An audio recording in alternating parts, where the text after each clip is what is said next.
Shalom. Kita bersyukur sampai hari ini Tuhan memelihara, memberkati kehidupan kita. Sebelum kita merenungkan kebenaran firman Tuhan, terlebih dahulu mari kita satu di dalam doa. Terpujilah Engkau Tuhan yang sudah memelihara, memberkati kami sampai saat ini. Tuhan, saat ini kami rindu untuk mendengarkan firman Tuhan. Bukalah hati pikiran kami supaya firman-Mu bertumbuh berbuah sehingga menjadi rema, kekuatan di dalam kehidupan kami. Terima kasih Tuhan, kami siap mendengarkan kebenaran firman Tuhan di dalam nama Tuhan Yesus. Amin.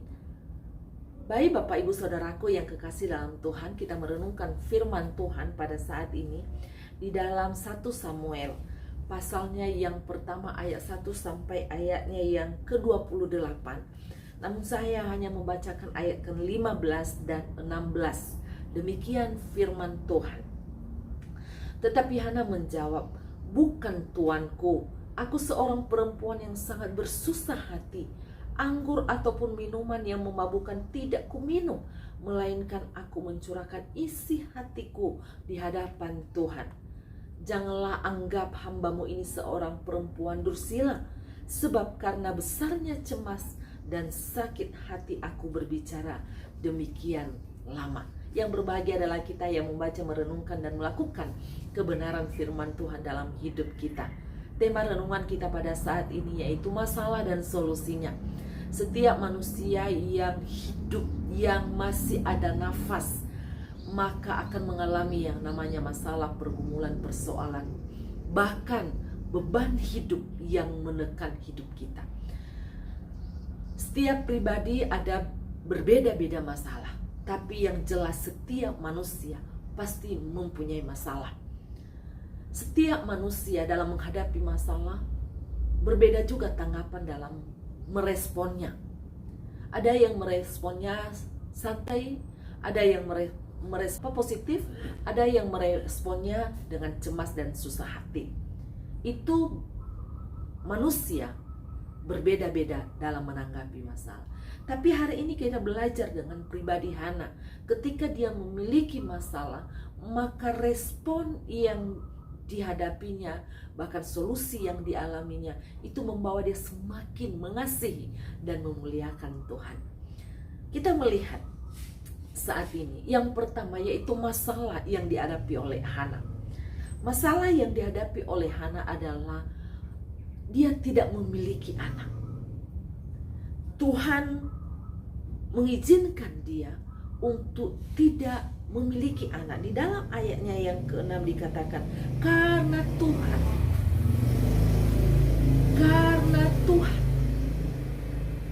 telah menutup kandungannya.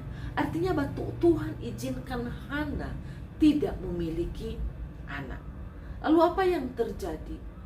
Karena Hana merasa bahwa dia tidak bisa memberikan keturunan kepada suaminya Elkana, maka dia memberikan untuk Penina kepada suaminya, supaya melalui Penina, madunya itu nanti akan mendapatkan keturunan. Dia mengharapkan bahwa dengan solusi itu dia mendapatkan kelegaan, dia mendapatkan ketenangan, karena dia bisa memberikan keturunan kepada suaminya melalui madunya. Tapi apa yang terjadi? Setelah Penina menjadi istri kedua daripada Elkana suaminya Hana, maka yang dialami oleh Hana adalah dia sangat mengalami stres, tekanan hidup yang begitu berat. Dia merasakan sakit hati yang luar biasa. Kenapa? Karena Penina madunya itu selalu menyakiti hatinya. Sehingga apa yang dialami oleh Hana yaitu mengalami kegusaran. Di dalam ayat 6 dikatakan, tetapi madunya selalu menyakiti hati Hana supaya ia gusar. Tuhan telah menutup kandungannya. Hana mengalami kegusaran yang luar biasa, cemas, tidak pernah tenang di dalam hidupnya selama bersama-sama dengan madunya. Kenapa? karena setiap hari Penina madunya selalu menyakiti hatinya, sehingga Hana gusar, tidak tenang, tidak pernah mengalami kedamaian. Dia selalu menangis. Di dalam ayat yang ke-7 dikatakan Penina menyakiti hati Hana sehingga ia menangis dan tidak mau makan. Makanan hari-harinya adalah air matanya. Hana menangis terus. Menangis dan menangis. Menangis ini mungkin dia mengungkapkan perasaannya, tetapi dengan dia menangis dia merasakan kelegaan. Tapi ternyata tidak demikian juga. Dia tidak mau makan. Orang yang punya masalah tidak ada nafsu makan. Beda dengan saya, Bapak Ibu, kalau ada masalah maka bawaan saya adalah makan terus. Tapi Hana ketika memiliki masalah dia tidak bisa makan. Tidak ada selera makan, tidak mau makan. Artinya bahwa sengaja dia tidak mau makan. Dia mau, kalau bisa tidak ada di dunia ini. Lalu yang dihadapi oleh Hana ketika dia mengalami tekanan yang luar biasa, yaitu kesedihan. Orang yang memiliki masalah, maka bawaannya adalah sedih. Mau bicara pun pasti sedih, kesedihan hati. Ya. Di dalam ayatnya yang ke-8 dikatakan di situ, Elkana berkata, "Mengapa engkau sedih?" Karena Elkana melihat istrinya Hana, hari-hari yang dia lalui begitu berat. Bawaannya adalah menangis terus, tidak mau makan, sedih. Oleh karena sakit hati yang diterimanya oleh Penina madunya. Dia merasa tidak berharga. Sehingga Elkana berkata, "Bukankah aku lebih berharga bagimu daripada 10 anak laki-laki?" Di sini kita melihat bahwa tekanan hidup yang dialami oleh Hana membawa Hana merasa tidak berharga. Padahal Tuhan berkata, "Engkau sangat berharga di mataku, mulia dan kukasihi." Tapi Hana tidak merasakan itu lagi.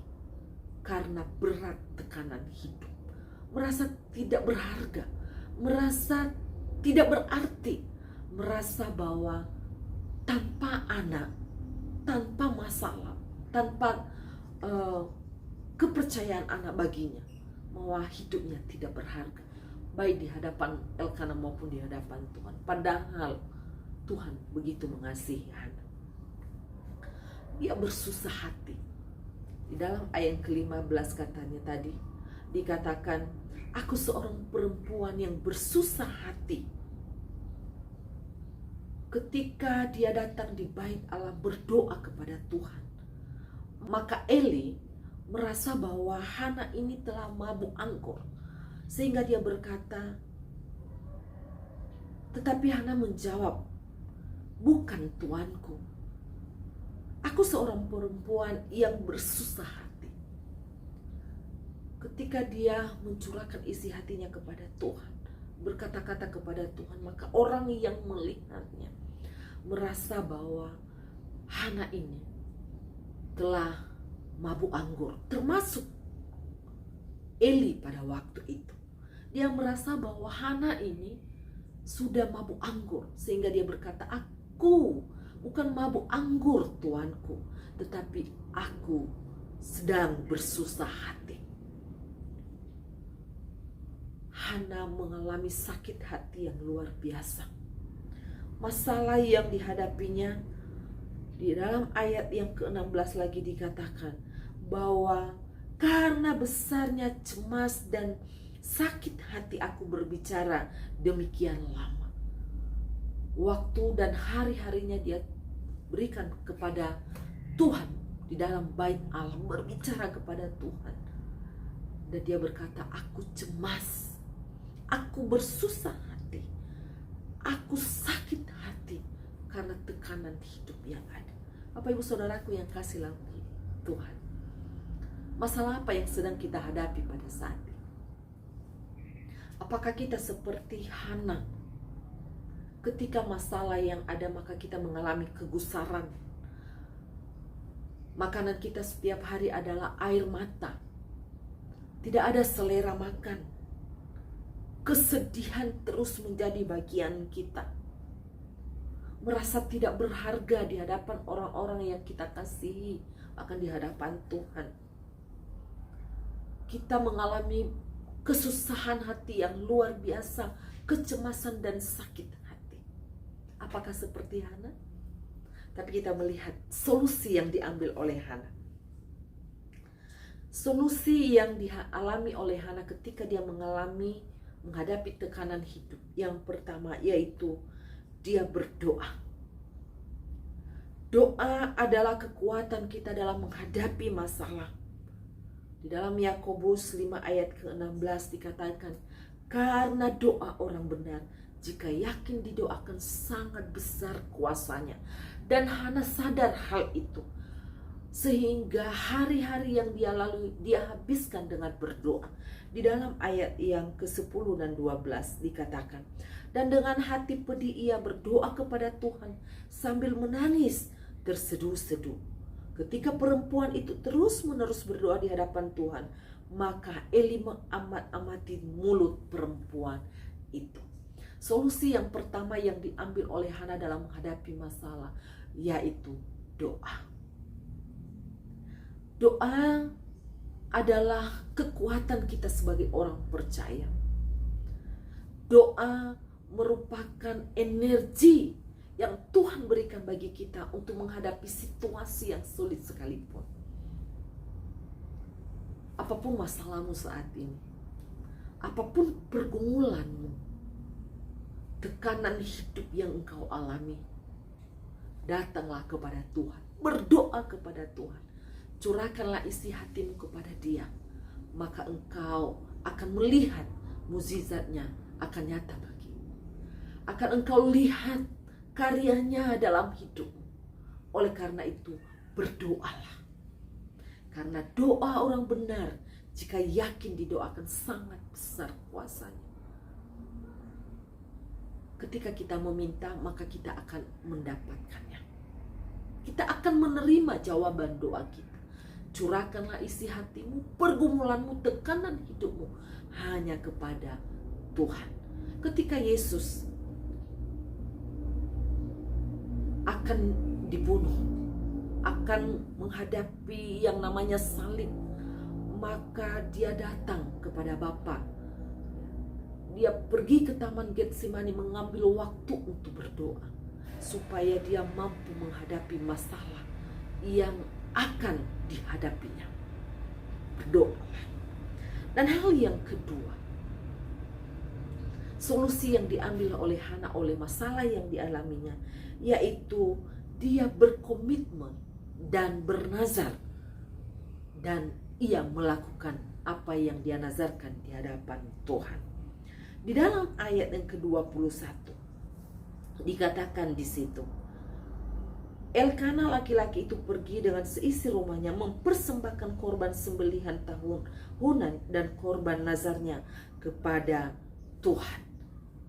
Bapak Ibu Saudaraku yang kasih dalam Tuhan, ketika ada masalah, maka seringkali kita bernazar di hadapan Tuhan. Tuhan, kalau Tuhan menjawab doaku, kalau Tuhan membuka jalan dalam setiap pergumulanku, maka aku akan melakukan ini dan itu. Dan Hana juga demikian, ketika dia memiliki masalah, maka dia bernazar di hadapan Tuhan. Tuhan, kalau Tuhan memberikan anak bagiku, maka aku akan mempersembahkan itu kepadamu. Dan betul sekali, ketika Tuhan memberikan seorang anak bagi Hana, maka dia persembahkan itu kepada Tuhan. Memang itu udah kebiasaan bagi mereka, setiap tahun mereka ke bait Allah untuk memberikan persembahan mereka. Dan setiap nazar yang mereka ucapkan kepada Tuhan, mereka berkomitmen untuk melakukannya. Sehingga di dalam ayat ke-28 dikatakan, maka aku pun menyerahkannya kepada Tuhan seumur hidup, terserahlah ia kiranya kepada Tuhan. Lalu sujudlah mereka di sana menyembah kepada Tuhan. Artinya ketika Tuhan menjawab doa Hana, Tuhan memberikan seorang anak baginya, yaitu Samuel, maka Hana mempersembahkan hidup anaknya kepada Tuhan seumur hidupnya. Dia bernazar dan dia melakukannya. Apapun yang kita nazarkan di hadapan Tuhan, kita harus melakukannya. Karena komitmen kita itu, nazar kita itu adalah merupakan janji kita di hadapan Tuhan. Ketika kita berjanji, tepatilah. Ya. Apapun itu bentuk janji kita di hadapan Tuhan. Ya. Dan yang ketiga, yaitu di dalam masalah yang dihadapi, di dalam pergumulan yang dialami, maka Hana terus menyembah, terus memuliakan Tuhan di dalam hidupnya. Di dalam ayat ke-19 dikatakan, keesokan harinya bangunlah mereka itu pagi-pagi, lalu sujudlah menyembah di hadapan Tuhan. Kemudian pulanglah mereka ke rumahnya di Rama. Ketika Elkana bersetubuh dengan Hana, istrinya, Tuhan ingat kepadanya. Artinya bahwa apapun masalah yang kita hadapi, jangan membawa kita jauh dari hadapan Tuhan. Tetapi sebaliknya, masalah yang kita hadapi akan membawa kita semakin dekat dengan Tuhan. Menyembah, memuji Dia, memuliakan Dia. Karena di atas puji-pujian Tuhan bertakhta. Bapak Ibu Saudaraku yang kekasih dalam Tuhan, masalahmu adalah masalah yang kecil.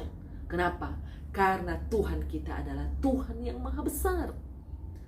Katakan pada dirimu saat ini, masalahku kecil, Tuhanku besar. Kenapa?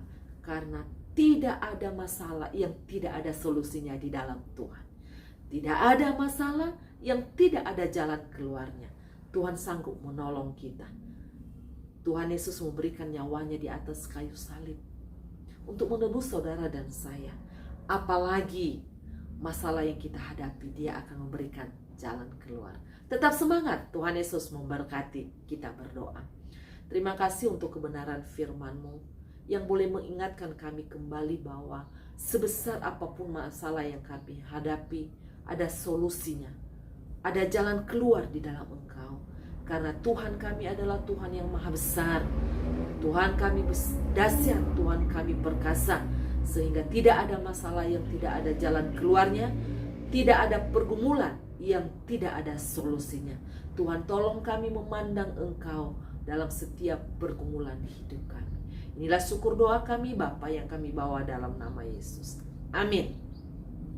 Tuhan Yesus memberkati, tetap semangat.